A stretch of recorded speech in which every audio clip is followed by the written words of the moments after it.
Hi, people. It's Newbie back again on episode, I don't know, 121 maybe? I don't know. But here we are again, not really accomplishing as much as we really wanted to. We're not running trains yet, and we're doing a little more work in the yard area. But I've been playing with 3D printing, and I actually 3D printed another engine house. And well, here, let me show you. I'm sure you folks are as frustrated with me as I am about not getting this done. But here's where we are. Let me zoom in. The yard area, you see I've got the general idea of where the yard tracks are going to be. 5 yard tracks that are going to come in this general area, and I've got the old style engine house that you've seen before here, and there's a track. I've got a track going in there, and then this turnout here would come into the other side of that turnout of that engine house. So 2 tracks going into that engine house. And then there's a turnout here that takes this track into, by the way, I 3D printed that engine house. It's not finished yet, but I'm getting anxious to see how things are going to work. And so I 3D printed that engine house, and I'm thinking I'm going to put it there. And this turnout here would take 1 track into there. And this turnout will come with actually 2 turnouts here. And another track going into the other side of the engine house, and then that gives me 2 tracks here. And what I'm thinking is, in this area right here, I may have a couple of fuel storage tanks and a fueling station for the diesels, and then this might be a caboose track.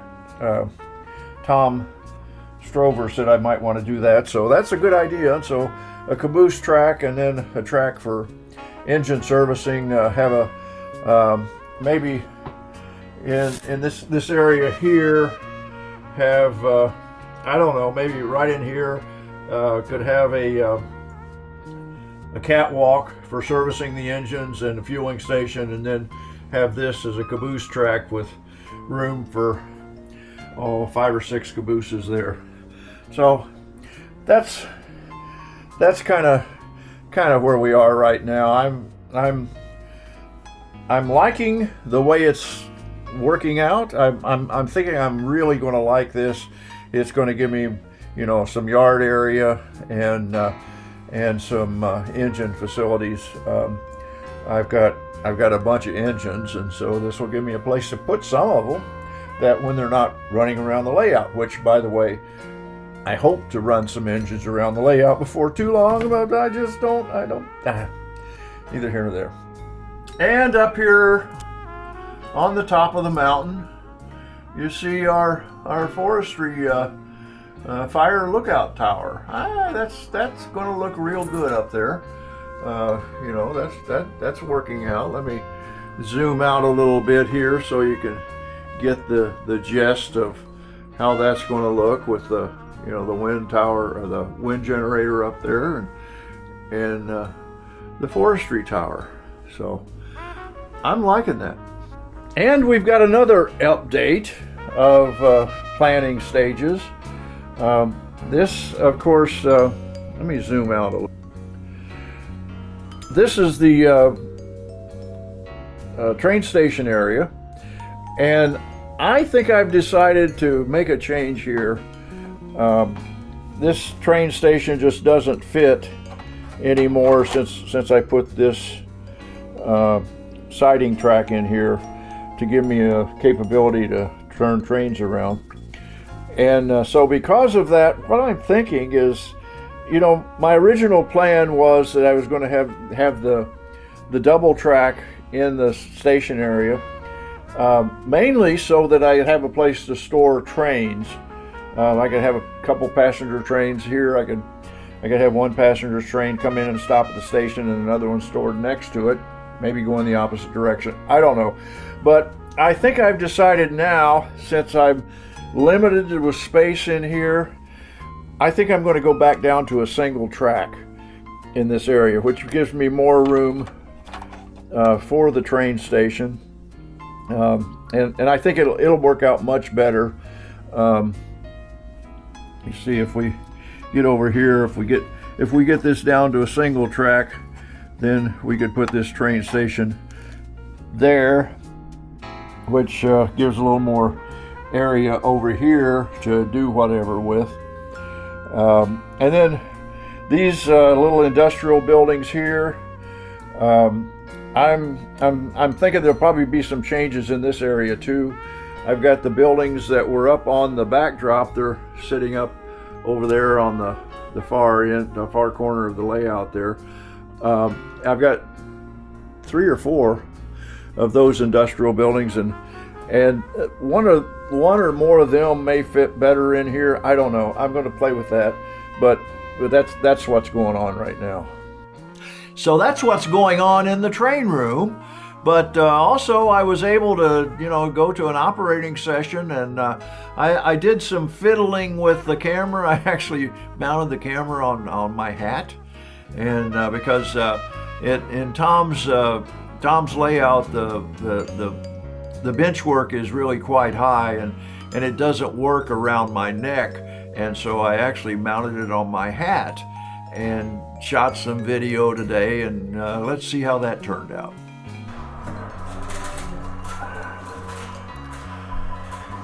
Well, it didn't turn out very well.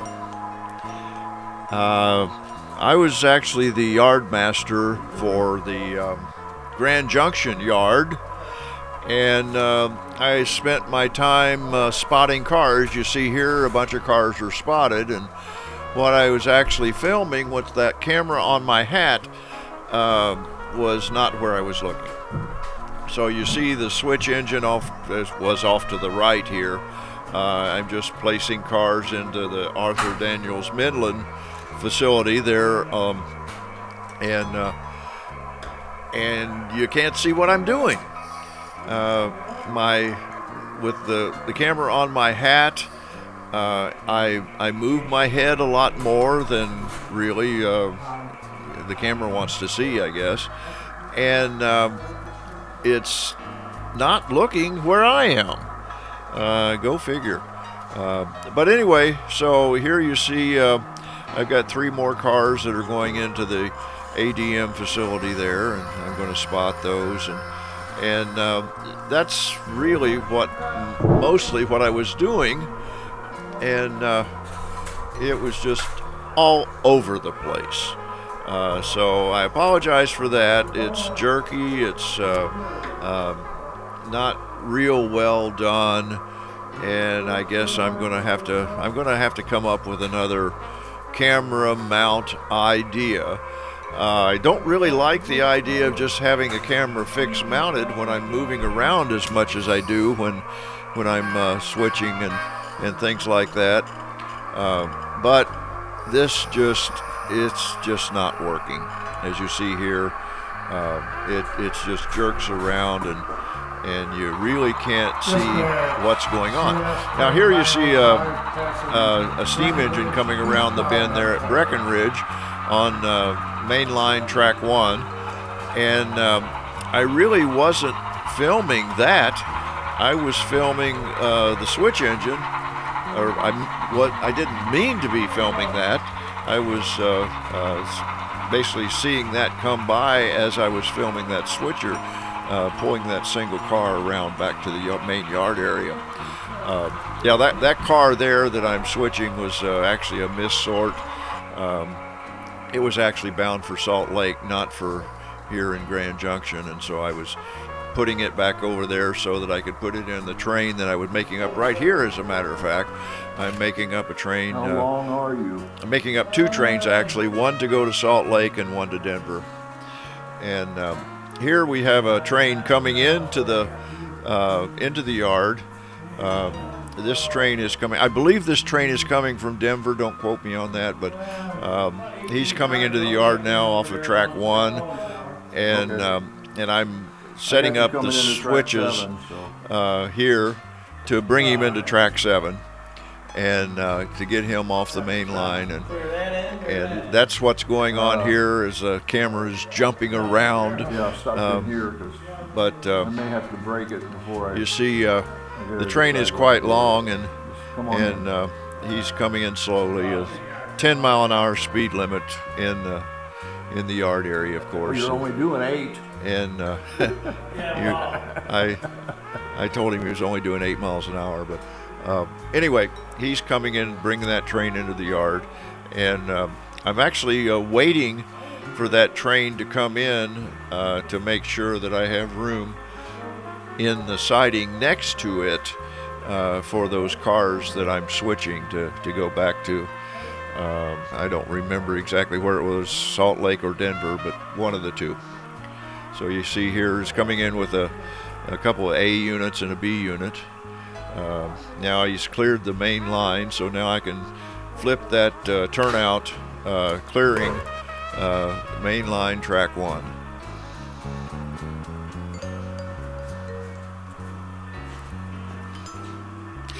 And that's pretty much it for the switching operations that I did for the Rio Grande Railroad.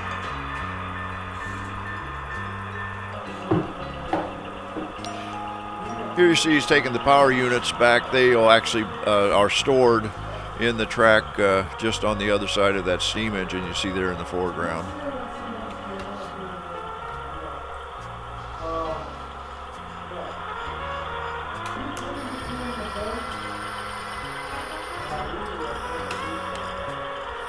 Clear the switch your line back up.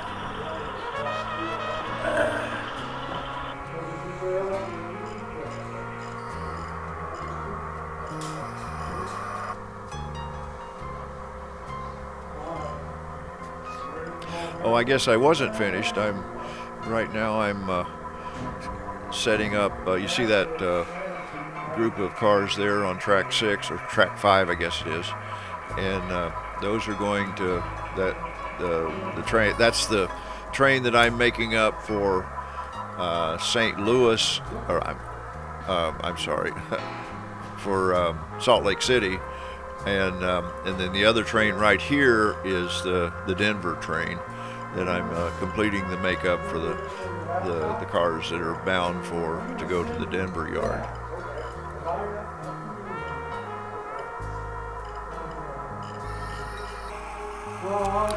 Now we're finished doing the switching in the yard, and here I actually had taken the camera off of my hat and now just filming some trains running, which that's really what we all like to see, isn't it? Trains running.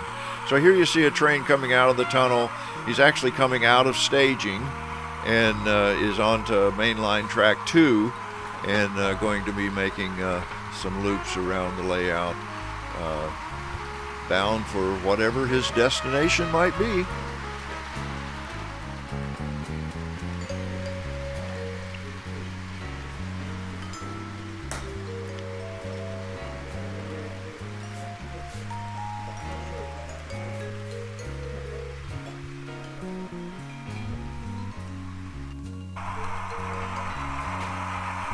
Here's that train coming past the Grand Junction yard.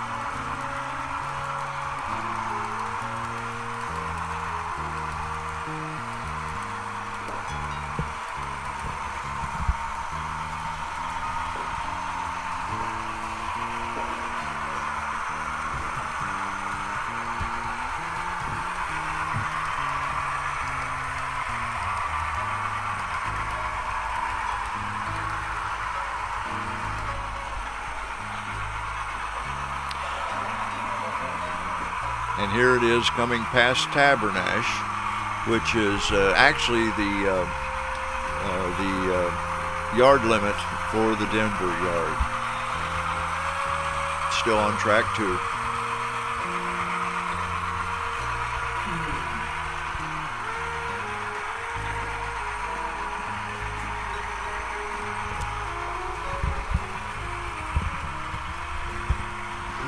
There you see the Denver train station off to the right as the train is approaching the crossover, the double crossover at Malta.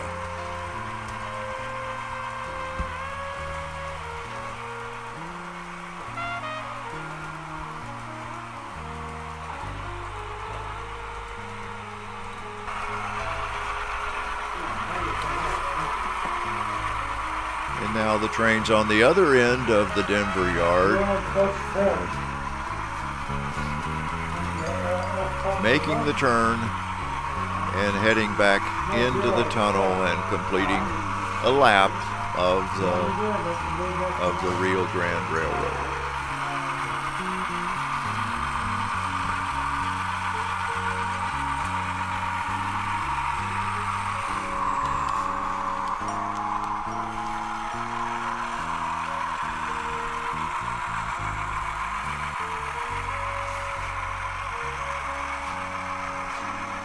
Well, that's it for today. Thanks for watching. Thanks for subscribing. If you haven't subscribed, hit that little button down there in that corner of the screen. And really appreciate you staying with me on this venture. And tune in again next time when we'll see what's going to happen.